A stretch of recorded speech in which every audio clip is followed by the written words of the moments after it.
तो साथियों, आज हमारे बीच में मौजूद है बाराबंकी जनपद की भीम आर्मी मिशन टीम। आइए हम जानना चाहेंगे कि आज आप लोग पूरे इस जनपद में लोगों के बीच में जा कर के बाबा साहब के मिशन के संबंध में जानकारी दे रहे हैं। हम जानना चाहेंगे कि आप लोग इस पावन त्यौहार पर किस प्रकार की जानकारी दे रहे हैं। हमारे इस चैनल के माध्यम से लोग आपकी विचारधारा को जानें और समझें। हमारे अध्यक्ष भाई सुब्रत सिंह एडवोकेट जी।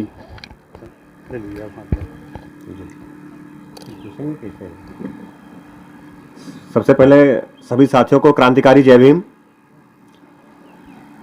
मैं अपने सभी महापुरुषों के चरणों में नमन बंदन करता हूं। तथागत गौतम बुद्ध जो पूरी दुनिया में मानवता का संदेश देने का काम किया, बाबा साहब डॉक्टर भीमराव अंबेडकर जिनकी आज जयंती हम सब लोग मना रहे हैं, संतों के संत संत शिरोमणि रविदास जी, गुरु घासीदास जी, सरदार उधम सिंह, सरदार भगत सिंह, ये हमारे समाज के तमाम वो महापुरुष जिन्होंने अपना पूरा जीवन लगा दिया इस समाज के उत्थान के लिए। और हम सब लोगों को अपने महापुरुषों की विचारधारा पर चलकर अपने समाज, अपने परिवार, अपने बच्चों का कल्याण करना है। क्योंकि जो वर्तमान परिवेश में हम लोगों के साथ घटनाएं हो रही हैं, वो दिन दूर नहीं, पहले की तरह हमारा समाज फिर से गुलाम हो जाएगा। अगर आप लोग बाबा साहब के सच्चे अनुयायी हैं, बाबा साहब को सच्ची श्रद्धांजलि देना चाहते हैं, तो सबसे पहले, क्योंकि बाबा साहब ने कहा था ये भारतीय संविधान जब तक जिंदा रहेगा तब तक मैं आप लोगों के बीच में जिंदा रहूंगा।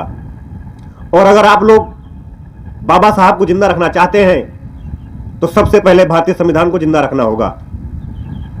वर्तमान सरकार धीरे धीरे संविधान को खत्म करने की कोशिश कर रही है। आज इस जयंती के माध्यम से हम आप लोगों को बता देना चाहते हैं कि ये आप सभी लोगों की, हम लोगों की जिम्मेदारी है। और भीम आर्मी ने एक बीड़ा उठाया है कि चाहे भीम आर्मी के सैनिकों के खून का एक कतरा निकल जाए, लेकिन भारतीय संविधान को खत्म नहीं होने देंगे। और अपने संविधान को बचाने के लिए भीम आर्मी भारत एकता मिशन के संस्थापक बड़े भाई एडवोकेट चंद्रशेखर आजाद जी लगातार प्रयासरत रहते हैं। हमारे समाज पर जो जुल्म अत्याचार होता है उसके खिलाफ आवाज उठाते हैं और पीड़ितों को न्याय दिलाने का काम करते हैं। भीम आर्मी का गठन सबसे पहले शिक्षा के लिए हुआ था।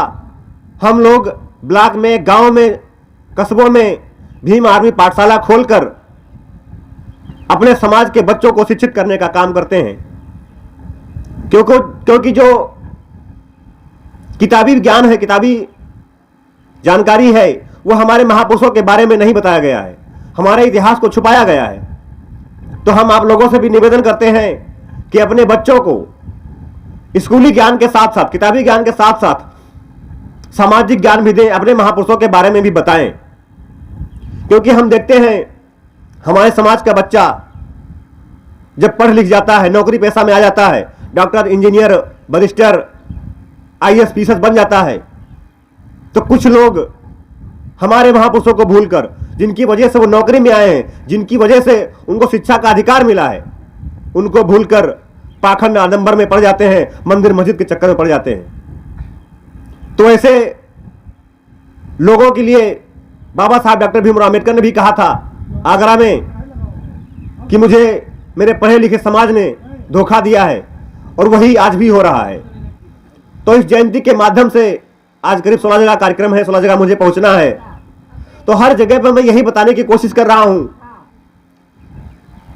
कि बाबा साहब डॉक्टर भीमराव अंबेडकर ने अपने बच्चों की कुर्बानी दे दी, अपना पूरा जीवन लगा दिया, ताकि हमारा समाज शिक्षित हो, संगठित हो और एक नई दिशा में बराबरी का अधिकार मिले हमारे समाज को। 1932 में जब बाबा साहब डॉक्टर भीमराव अंबेडकर गोलमेज सम्मेलन में जा रहे थे, तो उनकी पत्नी ने बाबा साहब डॉक्टर भीमराव अम्बेडकर से कहा, जो कि उनका सबसे छोटा बेटा था राजरतन, उसकी डेथ हो जाती है, तो बाबा साहब की पत्नी ने बाबा साहब से कहा कि कम से कम अपने बेटे का अंतिम संस्कार तो कर दीजिए, उसके बाद जाइए। तो बाबा साहब डॉक्टर भीमराव अम्बेडकर ने अपनी आंखों में आंसू लिए हुए अपनी पत्नी से बोलते हैं कि मैं एक बेटे के लिए अपने हजारों बेटे कुर्बान नहीं कर सकता। अगर मैं आज टाइम पर वहां नहीं पहुंचूंगा तो हमारे समाज को जो मिलने वाला अधिकार है वो नहीं मिलेगा, क्योंकि मेरा बेटा तो अभी इस दुनिया से चला गया है, हमारे रुकने से वो जीवित नहीं होगा। लेकिन अगर हम नहीं जाएंगे तो हमारे जो करोड़ों बेटे हैं वो अनाथ हो जाएंगे, उनके अधिकार छिन जाएंगे, वो गुलाम हो जाएंगे। तो बाबा साहब ऐसे महान व्यक्तित्व के इंसान थे जिन्होंने अपने बच्चों की परवाह नहीं की, इतनी मुश्किल परिस्थिति में पढ़कर हमारे समाज को इस ऊंचाइयों तक लाए हैं। बाबा साहब डॉक्टर भीमराव अम्बेडकर ने कहा था कि हमारे इस कारवां को अगर आप लोग आगे ना ले जा सको तो कम से कम पीछे जाने मत देना। आज बाबा साहब का कारवां रुका हुआ है। भीम आर्मी भारत एकता मिशन गांव गांव जाकर लोगों को बताने का काम करती है कि बाबा साहब का कारवां रुका हुआ है, सभी लोग एक साथ हों, एकजुट हों और भारतीय संविधान को बचाएं, बाबा साहब के, फूले साहब के, बुद्ध जी के मिशन को पूरा करें और हमारे समाज का उत्थान करें। जब तक आप लोग एक झंडे और एक डंडे के नीचे नहीं आएंगे, हमारे समाज पर ऐसे ही लगातार अत्याचार होता रहेगा।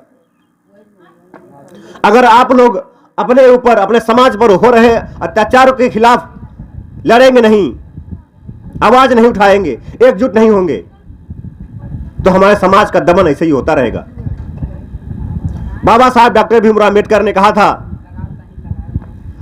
कि जुल्म करने वाले से बड़ा गुनहगार जुल्म सहने वाला होता है। तो आप लोग गुनहगार ना बने, अपने ऊपर, अपने समाज के ऊपर हो रहे जुल्म के खिलाफ लड़ें, जुल्म को बर्दाश्त ना करें। और यह भीम आर्मी यही सिखाती है आप लोगों को। आप लोगों को जरूरत है शहीद उधम सिंह बनने की, आप लोगों को जरूरत है सरदार भगत सिंह बनने की, फूलन देवी बनने की, उदा देवी बनने की, तभी हमारे समाज का कुछ कल्याण हो सकता है। छोटी सी 2 लाइनें कहकर मैं अपनी बात को समाप्त करूंगा, क्योंकि वर्तमान सरकार संविधान को धीरे धीरे खत्म करना चाहती है। आपने देखा होगा कुछ दिन पहले दिल्ली जंतर मंतर पर भारतीय संविधान जलाया भी गया था। तो ये सरकार जो संविधान को खत्म करना चाहती है, उसके लिए, उसको मुंहतोड़ जवाब देने के लिए भीम आर्मी का गठन हुआ है। और 2 लाइनों में बात कहता हूं कि भारतीय संविधान को हाथ लगाने से पहले हजारों बार सोचें। ये जो मनवादी लोग हैं, भारतीय संविधान को हाथ लगाने से पहले हजारों बार सोचें। भीम आर्मी का वो डर पैदा करो और हमारा बहुजन समाज होगा इस देश का शासक, हमारा बहुजन समाज होगा इस देश का शासक। ये जिम्मेदारी लेती है भीम आर्मी। शर्त यह है कि हर घर में एक एक अम्बेडकर पैदा करो, एक एक अम्बेडकर पैदा करो। सभी साथियों को बहुत बहुत धन्यवाद। आप लोगों ने इतना अच्छा कार्यक्रम व्यवस्थित किया है, लोगों को जागरूक करने का काम कर रहे हैं। आप लोगों को तहे दिल से धन्यवाद। जय भीम, जय भारत, नमो बुद्धाय।